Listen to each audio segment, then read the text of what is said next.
Hello and welcome to this lesson about growth rate. As many of you are probably familiar, companies and businesses seek to grow. They seek to grow their sales and revenues. But beyond a point, any growth in sales and revenues requires a growth in assets. Companies must invest in additional assets. And when they do so, they need financing. And this financing usually comes from shareholders and lenders. The internal growth rate of a company is what can be sustained by using only the shareholders' funds. Companies and businesses make profits and plow back a portion of these profits as retained earnings, which can finance growth. But if companies want to grow beyond this internal growth rate, they need to borrow. And this is called the sustainable growth rate. The sustainable growth rate is what can be achieved by borrowing without increasing the debt to equity ratio. In this lesson, we focus on the idea of growth rate. You will learn how to compute internal and sustainable growth rates. You'll also learn how to apply these concepts in analyzing how companies plan for and finance their growth targets. Most of you are familiar with the idea that companies and businesses seek to grow. But what does that actually mean? Well, when you talk about top line growth, it's basically the growth in sales. But growth in sales beyond a point requires growth in assets.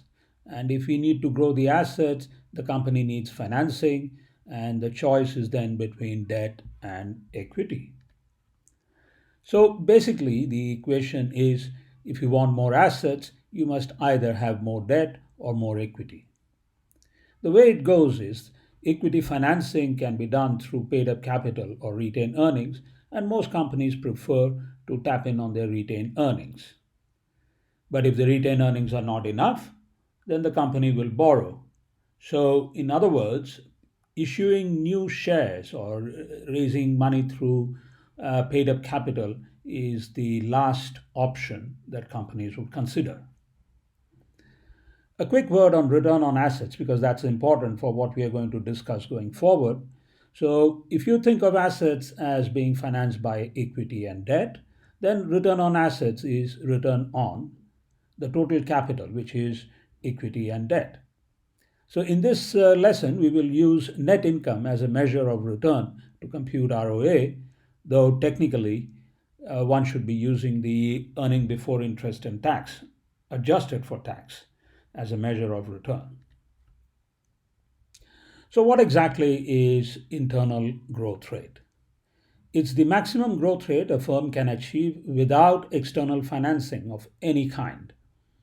External financing refers to both debt and equity financing.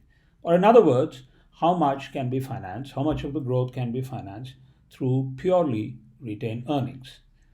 The formula for internal growth rate is ROA times B, where B is the retention ratio, divided by 1 minus ROA into B. So if you see this illustration, you can see how the internal growth rate is computed at 9.65%. The interesting point in this illustration is that the retention ratio is determined by the dividend payout. So when the company earns $66 as net income and it chooses to pay out $22 as dividends, then the retention is $44, or approximately 2/3 of the net income. So more the dividend payout, less will be the retention, and that will affect the internal growth rate adversely. A related concept is sustainable growth rate. This is the maximum growth rate a firm can achieve without external equity financing while maintaining a constant debt equity ratio. So note here that we make a distinction between external equity financing, which is issue of new shares, and internal equity financing, which is the use of retained earnings. And sustainable growth rate is one where a constant debt equity ratio is maintained, or in other words, the company can borrow but not alter its debt to equity ratio. The formula for sustainable growth rate goes like this: ROE times B divide by 1 minus ROE into B, where B again is the retention ratio. So as with the internal growth rate, the sustainable growth rate is also affected by the retention ratio. Less the retention ratio, less will be the sustainable growth rate.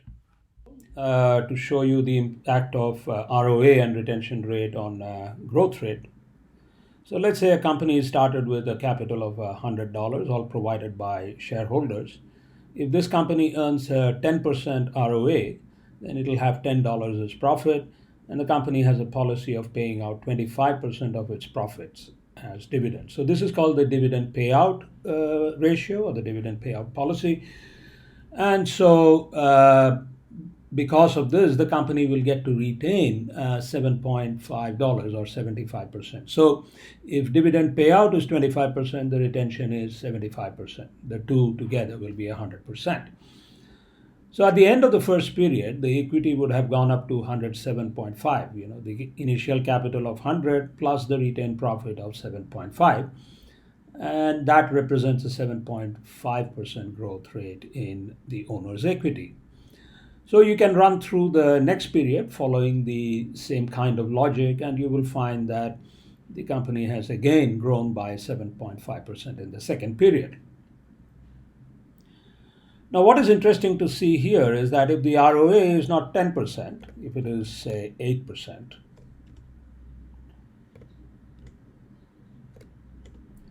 then the growth rate drops to 6%. So, the owners of the company who may aspire for a growth rate of 7.5 or maybe even more, they would now find the going a bit difficult, because when the ROA drops, the amount that is retained also goes down. And so what can be internally financed is now limited by the amount of retained profits. So you will, of course, recognize that we are now talking about the internal growth rate. That means the growth that can be sustained by using only the retained earnings, right?